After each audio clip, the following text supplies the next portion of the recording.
Ed, for today personal tip, ang aking personal bio for today, kung meron kang Pag-ibig MP2 account or kung wala man, pakinggan mo to. Dahil eto na nga, nag-declare na ang Pag-ibig ng dividend rate nila from last year, no?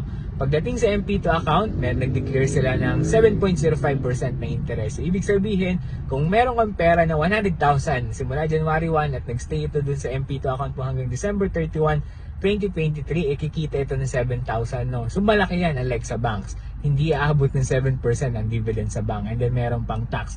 So, dito kasi, pag kinip mo yung pera mo at natapos mo yung 5 years and 1 day at compounded pa yung pinili mo pagdating sa interest, sigurado ako lalaki ng lalaki ang pera mo. So, kung wala ka pang savings, no? Hindi ka pa nakapag-open, pwede ka pa naman humabol dahil March 1 pa lang, magmo-March pa lang, no? So mag-open ka ng Pag-ibig MP2 account mo. Pwede ka maghulog sa GCash, Paymaya. Kumbaga, ano ba naman yung magtabi ka ng 500 pesos kada sahod mo, no? Lalaki din yan. And then, pwede mo kasing i-fund yan sa mga goals mo sa buhay, like travel fund, pang down ng bahay, kotse, o kung ano pa man.